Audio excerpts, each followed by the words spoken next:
পাইছে আমরা কোন দিতে ব্যথা পেয়েছে? পিছনে আমি ফিরছি না আমি দেওয়ালে বাড়ি খেয়ে আমার মাথা সামনে গেছে তো আর বাড়ি খেয়েছে লাল হয়ে গেছে একদম। মম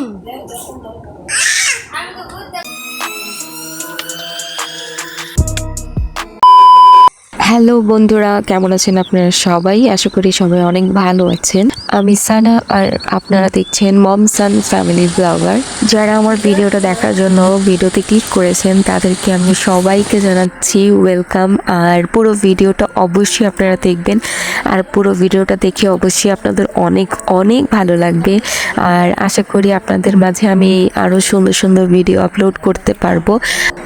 আর আমি একদমই জানি না আমি ভুলভাল কি বলছি, যদি আমি ভুল কোনো কিছু বলে থাকি তাহলে ক্ষমা দৃষ্টিতে দেখবেন, কারণ আমি এভাবে কথা বলার জন্য অভ্যস্ত না।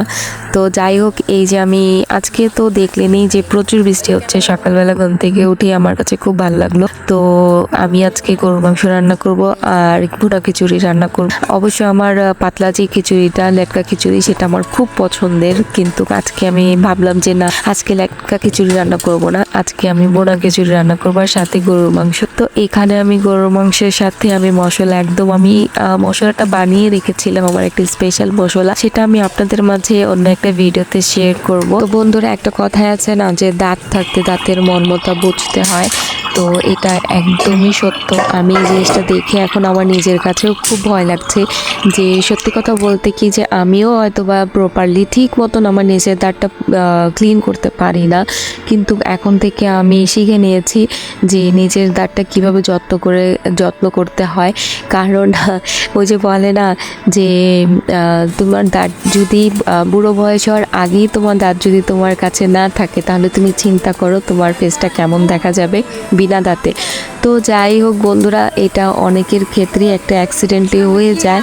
তো এত অল্প বয়সে আমার বড় বোনের ছেলে, মাত্র 19 বছর বয়সে আজকে ওর দাঁতে একটা প্রবলেম হয়েছে, তাই আমাদের ইমার্জেন্সি দাঁতের ডাক্তারের কাছে আসতে হয়। তো ওর দাঁতে হচ্ছে পোকা ধরে গিয়েছে, ও ব্রাশ করে ঠিক মতন, কিন্তু আমার মনে হয় ও ঠিক মতন ক্লিন করতে পারতো না প্রপারলি। কারণ আমরা যখন খাবার খাই, সেই খাবারগুলো আমাদের দাঁতের সাথে লেগে থাকে, এগুলো আমরা যদি ভালোভাবে ওয়াশ না করি, তো এই কারণে আমাদের দাঁতে অনেক সময় অনেক ক্ষতি হতে পারে। ছোট বাচ্চা হোক বড় হোক, সবারই দাঁতের যত্ন নেওয়া উচিত, কারণ একবার দাঁত চলে গেলে সেই দাঁত আর কখনো ফিরে আসবে না। এই দাঁতের মর্মতা যারা বুঝে তারা অবশ্যই আমার ভিডিওতে একটা লাইক দিয়ে আমার ভিডিওতে একটা কমেন্ট করে যেও প্লিজ প্লিজ প্লিজ।